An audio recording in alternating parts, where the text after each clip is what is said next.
नमस्कार दोस्तों, Indian technical training centre में आपका स्वागत है। आज हम लोग बात करेंगे hot and cold inverter AC के बारे में। उसका कंप्लीट वायरिंग कैसे होता है, इससे पहले बतलाते हैं non inverter AC hot and cold AC के वायरिंग के बारे में।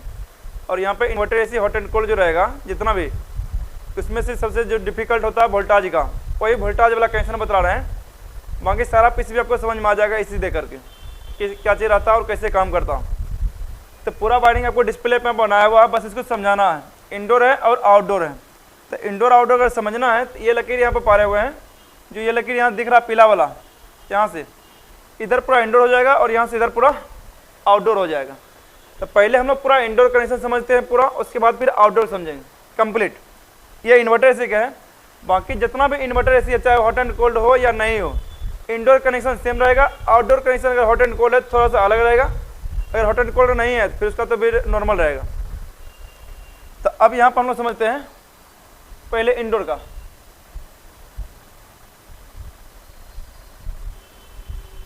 चलिए, ये पूरा जूम कर लिए हैं। जो इंडोर का पूरा पीसीबी आपको दिख रहा होगा।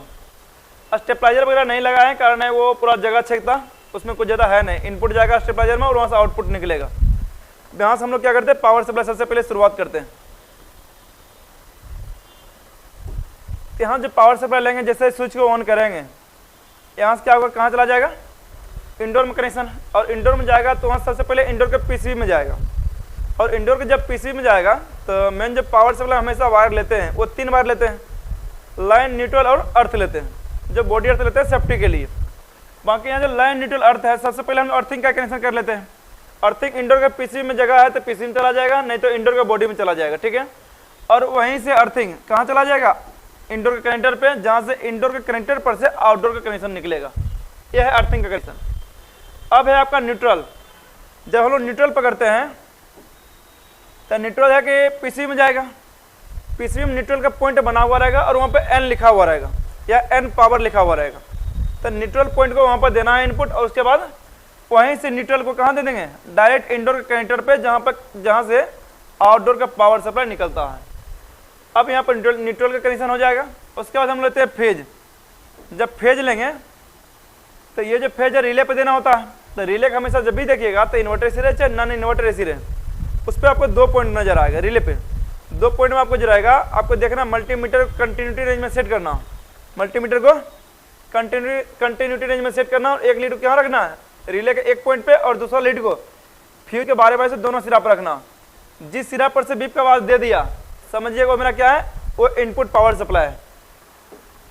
तो मेरा इनपुट पावर सप्लाई यहाँ पर देख रहे हैं फ्यूज बनाए हुए हैं और फ्यूज का कनेक्शन रिले से किए हुए हैं। ये मेरा क्या हो जाएगा, इनपुट पावर सप्लाई। यानी फेज पीसीबी को मिल गया है, न्यूट्रल मिल गया और अर्थिंग बॉडी में दे दिए।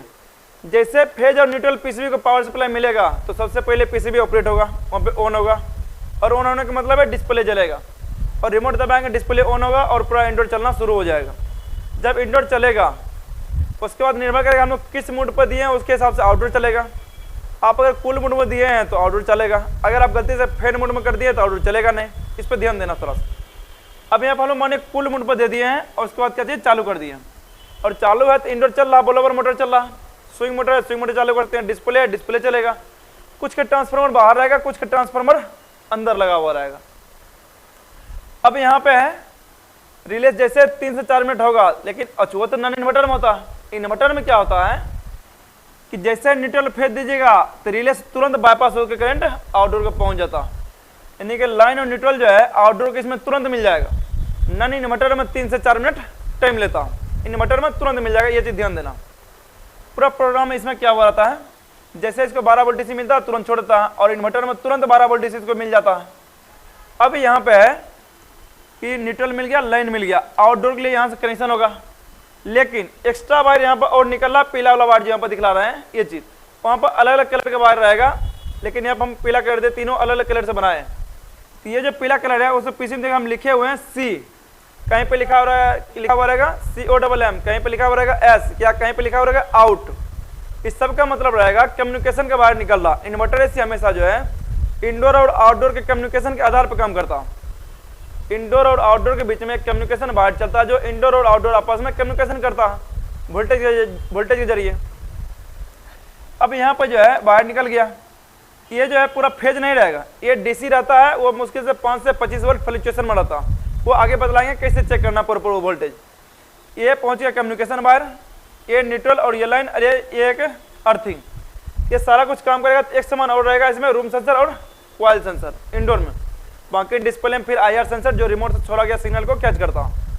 अब यहाँ से जब इंडोर से आउटडोर पावर सप्लाई पहुंचेगा वो किस तरीका से काम करता, तो यहाँ से हम लोग कनेक्शन कर लेते हैं। पहले यहाँ आपको दिख रहा होगा इन्वर्टर से ध्यान देना, हमेशा लाइन को लाइन पे जोड़ेंगे, न्यूट्रल को न्यूट्रल पे, कम्युनिकेशन को कम्युनिकेशन पे, अर्थ को अर्थ पे। अगर ये वायर अगर लूज जुड़ता है या गलत कनेक्शन जुड़ता है या जॉइंट अधिक देते हैं तो हमेशा कम्युनिकेशन का एरर आ जाएगा और फिर आपका आउटडोर चलेगा नहीं, बहुत बार तो इंडोर भी नहीं चलेगा, कम्युनिकेशन एरर आ जाएगा। फिर उसको आपको सही से जोड़ना है, रोम कनेक्शन नहीं करना, जॉइंट बिल्कुल हट देना है और टैपिंग सही कैसे करना, कोशिश करना बीच में जॉइंट दे ही नहीं, और इंडोर टू आउटडोर कनेक्शन बिल्कुल सही करना। अब यहाँ से कनेक्शन पहुँच गया आउटडोर के कनेक्टर पर, इसको बोलते हैं कनेक्टर। ये किसका है, ये इंडोर का कनेक्टर है और ये आउटडोर का कनेक्टर है। जो हम लोग जाते हैं जब इसे इंस्टॉल करते हैं तो इंडोर से आउटडोर के बीच में वायर लगाते हैं। यहाँ पर आपसे पूछा जाएगा कि इंडोर और आउटडोर के बीच में कौन सा वायर यूज करते हैं, कितना कोर वायर। यहाँ पर बोलना है आपको 4 कोर वायर, मतलब कि एक वायर के अंदर 4 वायर जब चलेगा उसको हम लोग क्या बोलेंगे, 4 कोर वायर। और एक वायर के अंदर अगर 3 वायर चलेगा तो उसको 3 कोर वायर बोलेंगे। तो यहाँ से हम लोग क्या किए, पूरा कनेक्शन आउटडोर तक पहुँचा दिए। अब आउटडोर का पूरा कनेक्शन देखेंगे कैसे होता है हॉट एंड कोल्ड का। तो इसको हम लोग इधर कर लेते हैं, थोड़ा सा छोटा होगा ये ताकि पूरा समझ में आ जाए। चलिए पूरा सबके सब सामान अब आ गया। अब जो यहाँ पे आउटडोर कनेक्टर जो लाइन पहुंचा है, न्यूट्रल पहुंचा, कम्युनिकेशन पहुंचा, अर्थ पहुंचा, ये चारों जो है अगर अर्थिंग पीसी में जा रहा तो जाएगा, नहीं जाएगा तो बॉडी में जाकर के कसा जाएगा। बाकी 3 बार हमेशा जो पीसीबी में जाकर लगेगा। और जब आउटडोर पीसीबी में पहुंचेगा तो आउटडोर के पीसीबी में भी लाइन को लाइन लिखा हुआ रहेगा, पीसी पे न्यूट्रल लिखा हुआ रहेगा और कम्युनिकेशन लिखा हुआ रहेगा। और आउटडोर में भी फ्यूज लगा हुआ रहेगा लाइन के साथ, हमेशा फिल्टर कॉइल रहेगा, ब्रिज रेक्टिफायर रहेगा, डीसी कैपेसिटर रहेगा, बाकी सारा सिस्टम रहेगा वही चीज जैसे पीसी में रहता। जब आउटडोर में लाइन न्यूट्रल कम्युनिकेशन पहुंच गया उसके बाद आउटडोर पीसीबी काम कैसे करेगा, तो बतलाए थे कम्युनिकेशन के आधार पे। जैसे पावर सप्लाई आउटडोर पीसीबी में पहुंचेगा देखेगा आउटडोर में कुछ गड़बड़ी नहीं ना है, अगर कुछ गड़बड़ी है तो तुरंत क्या करेगा, इस कम्युनिकेशन वायर के जरिए सिग्नल भेजेगा और इंडोर के डिस्प्ले पर एरर शो कर देगा ये चीज। उसी तरह इंडोर में भी गड़बड़ी रहेगा तो आउटडोर का क्या होगा, यहाँ पर लाइट बिलिंग करता है आउटडोर में, यानी इंडोर और आउटडोर के बीच में आपस में कम्युनिकेशन होते रहता है, यही होता है कम्युनिकेशन। अगर आउटडोर में कुछ भी खराब हो गया, मान लीजिए फैन मोटर खराब हो गया तो इंडोर में बतला देगा कि आउटडोर का फैन मोटर आपका खराब है। कंप्रेसर खराब हो गया तो इंडोर में डिस्प्ले पर एरर बतला देगा कि आपका फैन मोटर ये कंप्रेसर खराब है। सारा कुछ अब कम्युनिकेशन के आधार पर ही होता है। कोई सिग्नल जा रहा है तो आखिर कम्युनिकेशन के आधार पर ही जा रहा है ये चीज। अब यहाँ पर समझिएगा कि यहाँ पर आपको दिख रहा होगा, यहाँ पीसीबी में पावर सप्लाई दिए हैं तो यहाँ पर लिखा हुआ 3 पीसीबी, पीसीबी 1, पीसीबी 2 और पीसीबी 3। इसमें 3 पीसीबी है, वोल्टाज का ये इन्वर्टर एसी है।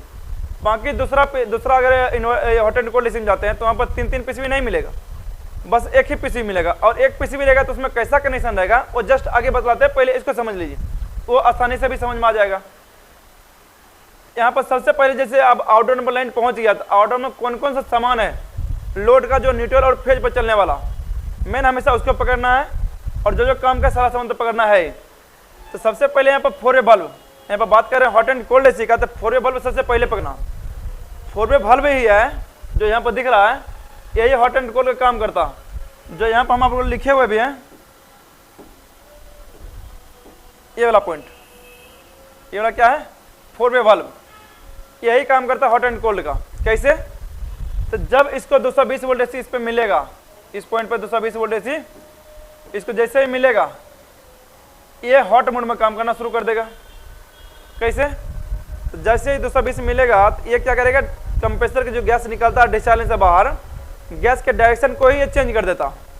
नॉर्मल कंडीशन में जब हम लोग कूल मोड में चलाते हैं उसमें क्या होता है, डिस्चार्ज से जब गैस से बाहर निकलता है वो जाता है कंडेंसर कॉइल में, वो हीट होता है कंडेंसर कॉइल, और कूलिंग कॉइल से लो प्रेशर तो वो ठंडा होता है गर्मी के मौसम में। और जैसे ही हम लोग ठंडा के मौसम में हॉट मोड में देते हैं, इसको 220 मिलता है, ये गैस के डायरेक्शन को चेंज कर देता है, वो क्या करेगा, कंप्रेसर के डिस्चार्ज लेन से जो गैस बाहर निकलेगा उस गैस को डायरेक्ट भेज देगा ये अपना पाइप के जरिए कूलिंग कॉइल में, इंडोर में। जब हाई प्रेशर कूलिंग कॉइल में पहुंचेगा तो कूलिंग कॉइल गर्म होगा, और जब कूलिंग कॉइल गर्म होगा इसका मतलब कंडेंसर कॉइल ठंडा होगा। तो रूम के अंदर ठंडा के मौसम में गर्म हो गया। इस तरह से मेरा क्या होता है, हॉट एंड कोल्ड काम करता। तो मोटा मोटी ये समझना है कि जब 4 वे बल्ब को 220 वोल्ट एसी मिलेगा तो ये हॉट मोड में काम करेगा, नहीं मिलेगा तो ये नॉर्मल मोड यानी कि कूल मोड में काम करेगा। इसको 220 कब मिलेगा, जब हम लोग रिमोट से हॉट मोड में चलाएंगे तब मिलेगा। ये भी कनेक्टर पर रहेगा, 2 बार रहेगा और कनेक्टर से डायरेक्टली जुड़ा हुआ रहेगा। दोनों बार किधर भी लगाइए उससे कोई फर्क पड़ने वाला नहीं है। इसको बोलते हैं मैग्नेटिक कॉइल, पूरा को बोलते हैं 4 वे बल्ब, और 4 वे बल्ब के एक सिरा पर क्या लगा हुआ रहता है, मैग्नेटिक कॉइल, उसी पे 220 वोल्ट मिलता है, और वो भी जैक टू जैक पहला पीस भी से जुड़ा हुआ रहेगा। क्लियर है। जब हॉट मोड में देंगे तो यहाँ पर हम लोग 220 वोल्ट एसी सिर्फ चेक करना, 220 वोल्ट एसी दे रहा आउटपुट पीसीबी, तो पीसीबी सही है, और उसके बाद भी हॉट मोड में काम नहीं कर रहा तो 4 वे बल्ब खराब है। 220 अगर दे ही नहीं रहा तो पीसीबी खराब है हॉट मोड पे। इस तरह से हर एक कंपोनेंट को आपको चेक करना। आगे आपका 4 सेंसर, जो पहला पीसीबी से ही 4 जैक बना हुआ है, यानी कि 4 दूना 8 पॉइंट रहेगा। 4 सेंसर, एक सेंसर का 2 पॉइंट। तो यहाँ पर चारों सेंसर बनाए हुए हैं और रेड कलर से दिया हुआ है, और चारों के नाम भी लिखे हुए हैं। कुछ में 3 सेंसर नजर आएगा, कुछ में 2, किसी में 4, किसी में 5 सेंसर भी नजर आएगा। ये सभी इन्वर्टर ऐसी बात करें, चाहे वो हॉट एंड कोल्ड हो चाहे नहीं हो, सिर्फ आउटडोर बात बता रहे हैं, यानी कि मैक्सिमम 5 सेंसर और मिनिमम 2 से 3 सेंसर। और इंडोर में हमेशा 2 सेंसर देगा ही देगा, तो रूम सेंसर और कॉइल सेंसर। अगर डिस्प्ले के सेंसर की बात करिएगा तो उसमें रहता है एक आईआर सेंसर जो रिमोट से छोड़ा गया सिग्नल को कैच करता। तो टोटल मतलब हो जाएगा इंडोर में 3 सेंसर, आउटडोर में 5 सेंसर, टोटल अगर मिलाइएगा तो 8 सेंसर इस तरह से। अब यहाँ पर जो है आउटडोर में सेंसर है, पहला है मेरा कौन सा, एम्बिएंट सेंसर। कौन कहाँ लगा था इसके बारे में बता देते हैं, बाकी काम के बारे में और कैसे चेक करते हैं पूरा, इसका वीडियो पहले से इस चैनल पर डाला हो गया है पूरा प्रैक्टिकली। ये जो हॉट एंड कोल्ड का इसे वायरिंग कनेक्शन बतला रहा है, इसका पूरा प्रैक्टिकल वीडियो आपको डाला गया है। अभी से जस्ट 2-4 वीडियो अगर पीछे देखिएगा तो आपको मिल जाएगा। अब यहाँ पर जो है पहला क्या है, एम्बिएंट सेंसर। ये लगा कहाँ रहता है, कंडेंसर कॉइल के पीछे। अगर आउटडोर है तो आउटडोर के कंडेंसर कॉइल के पीछे लटका हुआ नजर आएगा, वो मेरा आता है एम्बिएंट सेंसर, जो बाहरी टेम्परेचर सेंस करने का काम करता है और कंप्रेसर फैन मोटर के आरपीएम को कंट्रोल करता है। आगे मेरा क्या है, डिस्चार्ज सेंसर। तो डिस्चार्ज सेंसर कहाँ लगा होता है, जो कंप्रेसर का डिस्चार्ज लाइन और सेक्शन लाइन होता है, 2 लाइन होता है। तो जो पतला रहता है उसको बोलते हैं डिस्चार्ज, और डिस्चार्ज लाइन के ऊपर में क्या रहता है, ये बैठा हुआ रहेगा, ये वाला मेटेलिक पॉइंट जो है ये वाला, इसको हम लोग क्या बोलते हैं, डिस्चार्ज लाइन। डिस्चार्ज लाइन के टेम्परेचर को क्या करेगा, सेंस करेगा। और जस्ट उसके बगल में रहता है ओवरलोड सेंसर। इतर में दोनों में से कोई एक देता है, लेकिन इसमें जो है वोल्टेज वाला में इसमें दोनों सेंसर दिया गया, डिस्चार्ज भी ओवरलोड सेंसर भी। जिसमें कोई एक देता है तो समझ लीजिए वो एक ही सेंसर दोनों का काम करता है, डिस्चार्ज का भी और ओवरलोड सेंसर का भी। तो ओवरलोड सेंसर जो यहाँ पर नजर आ रहा है, ये क्या काम करता है, कंप्रेसर किसी कारण से हाई एम्पियर ले रहा या अधिक गर्म हो रहा, दोनों कंडीशन में हाई एम्पियर या हाई मतलब अधिक हीट होगा, तब दोनों कंडीशन में कंप्रेसर को जलने से बचाने के लिए ये कंप्रेसर आउटडोर को यानी कि कंप्रेसर को कट ऑफ करा देता। और जब कंप्रेसर चलेगा नहीं, गर्म होगा नहीं और जलेगा नहीं, इसीलिए सेफ्टी के लिए ओवरलोड सेंसर लगाया गया। अगला है आपका condenser coil sensor. Condenser coil sensor जो लगा हुआ रहेगा, कंडेंसर कॉइल जो आउटडोर में लगा हुआ दिखते हैं, जहाँ से हीट बाहर निकलता है जिस कॉइल से, उसी को बोलते हैं कंडेंसर कॉइल सेंसर, और उसी में लगा हुआ रहेगा। तो ये क्या काम करता है, प्रॉपर वेपर से लिक्विड बदल रहा कि नहीं बदल रहा, हीट सही से रिजेक्ट हो रहा कि नहीं हो रहा, सर्विस है कि नहीं, ये आपको कंफर्म कर लेता है। मेनली इसका काम होता है हीट रिजेक्ट हो रहा कि नहीं हो रहा, उसके आधार पर ये कंप्रेसर के और फैन मोटर के आरपीएम को कंट्रोल करता। क्लियर है, ये सेंसर होता है। अब कहिएगा एक सेंसर और जो 5 सेंसर बोले थे, 5वां सेंसर किसी किसी में लगा हुआ रहेगा, जल्दी आपको नजर नहीं आएगा, उसको बोलते हैं सेक्शन सेंसर, जिसको रिटर्निंग सेंसर ही बोला जाता है। इस सेंसर का भी ढेर सारा अलग अलग नाम है। जो पीछा सेंसर का जब वीडियो बनाया हुआ है तो उसमें जाकर देखिएगा तो सारा सेंसर के 1 2 3 3 नाम बदलाए हुए हैं। उसमें होता है सेक्शन सेंसर, जो सेक्शन लाइन पे जाकर लगा हुआ रहता। अब अगला जो पॉइंट है, अब चेक करने की विधि है, चलिए सारा सेंसर काम भी बतला दिए हैं। अगर चेक करने की बात करिएगा तो हर एक सेंसर कुछ न कुछ रेजिस्टेंस बतलाना चाहिए। नॉर्मली जो है 5 से 25 किलो ओम, और डिस्चार्ज सेंसर जो है 250 किलो ओम तक भी बतलाता। और जब हम लोग उसको ठंडा और गर्म करेंगे सेंसर को, तो रेजिस्टेंस ऊपर नीचा होना चाहिए, एक तरीका ये है। दूसरा जो मेन है, हर एक सेंसर के जैक पर जब सेंसर निकाला हुआ रहेगा तो सेंसर के जैक पर पीसी में 5 वोल्टेज डीसी आना चाहिए। और जब सेंसर लगा देंगे तो 1 to 4 वोल्ट, 1 से लेकर के 4 वोल्टेज डीसी वहाँ पे दिखलाएगा सेंसर लगा रहने पर, और सेंसर निकालने पर 5 वोल्टेज डीसी। यानी कि सेंसर जैसे लगा देंगे तो कम से कम 1 2 वोल्टेज वहाँ पे क्या होगा, ड्रॉप कर जाएगा, कम हो जाएगा। तो समझिए सेंसर सही काम कर रहा। उसके बाद भी अगर सेंसर का एरर दे रहा है तो आपको पीसीबी रिपेयर में डालने की जरूरत है या सेंसर को चेंज करके देखने की जरूरत है। ठीक है, आगे है आपका फैन मोटर जो आउटडोर में लगा हुआ रहेगा। इसमें जो आउटडोर में फैन मोटर लगा हुआ रहेगा ये हाई लो मीडियम भी काम करेगा। इसमें टोटल देखिएगा 6 वायर है, 4 वायर एक जैक में और 2 वायर एक जैक में। ये जो 2 वायर दिख रहा है ये आगे कैपेसिटर का सिंबल बना हुआ है पीसी में, इस पॉइंट पे देखिएगा तो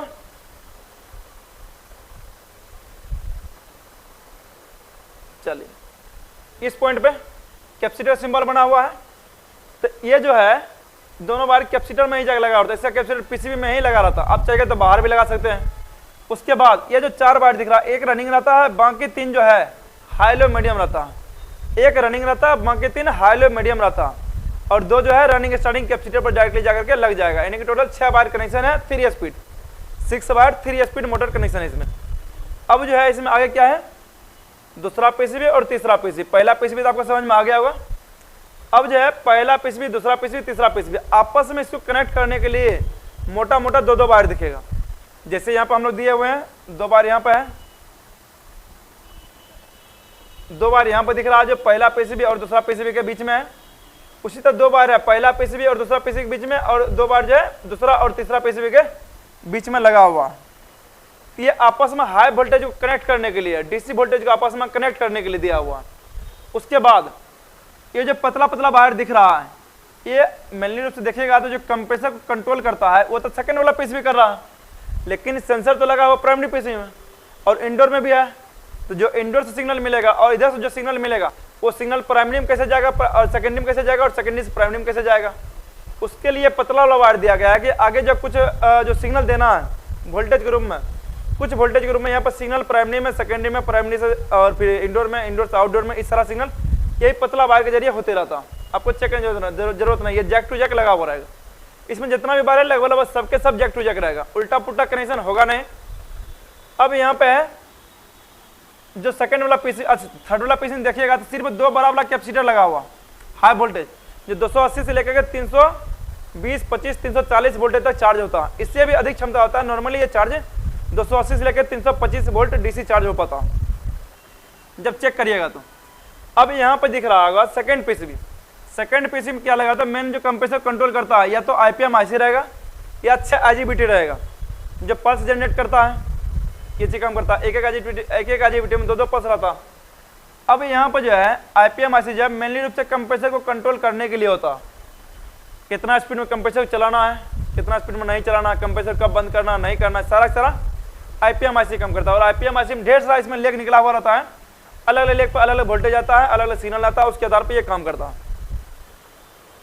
एक पॉइंट और दिख रहा होगा रिएक्टर, बस इसमें 2 बार रहेगा, ट्रांसफार्मर जैसा दिखाई देगा, उसमें 2 बार जैक टू जैक लगा हुआ रहेगा और उसमें कल लपेट करके कसा हुआ रहता है। अब दोनों बार में किधर को भी किधर भी लगा सकते हैं, उससे कोई दिक्कत नहीं होगा। अगर इसका मान चेक करेगा तो कंटिन्यूटी पे 0 या 1 देगा और बीप का आवाज देगा। उसी तरह कंप्रेसर है, कंप्रेसर का जब मान चेक करेगा तीनों पिन पे तो तीनों का मान सेम बतलाएगा। मानिए अगर बतला रहा 10 तो तीनों के बीच यू, इसमें इन्वर्टर सिम क्या होता है, कंप्रेसर यूवीडब्ल्यू होता है, इसमें तीनों का मान हमेशा सेम बतलाएगा। अगर बतला रहा है यू और बी के बीच में 10 तो तीनों के बीच में 10 10 10 ही बतलाएगा। बॉडी अर्थ नहीं होना चाहिए। वोल्टेज नॉर्मली इसका जो क्षमता होता है 36 वोल्ट से ये स्टार्टअप हो सकता, 35 वोल्ट से स्टार्ट ले सकता। और नॉर्मली जब इसे वोल्टेज आता है चलने के लिए तो आपको अगर चेक करना है वोल्टेज, इसमें डायरेक्टली यू और बी के बीच में नहीं चेक करना। इसमें क्या चेक करना है, मल्टीमीटर को डीसी वोल्ट के रेंज में सेट कर लेना है और मल्टीमीटर के एक लीड कहाँ रखेंगे, कैपेसिटर के नेगेटिव सिरा पे, और एक लीड को यू वी डब्ल्यू तीनों पिन पर बारी बारी से रखेंगे। जब इस तरह से रखेंगे तो वोल्टेज में क्या होगा, शो कर देगा आपको कितना वोल्टेज बतलाएगा, 150 से लेकर के 200 वोल्टेज के बीच में। नॉर्मली आता है 140 145 से लेकर के 195 वोल्टेज। याद करने के लिए 150 200 याद करिए, 5-10 वोल्टेज ऊपर नीचे होते रहता, उससे कोई फर्क नहीं पड़ता। क्लियर है, इस तरह से पूरा ये काम करता। बाकी अगर कहीं पर अगर समझ में ना आए तो आप कमेंट करके बताइए, कमेंट में भी आपको जवाब मिल जाएगा। तो पूरा डायग्राम अगर फोटो लेना चाहते हैं या डायग्राम बनाना चाहते हैं, पूरा डायग्राम आपको इस पे शो हो रहा होगा।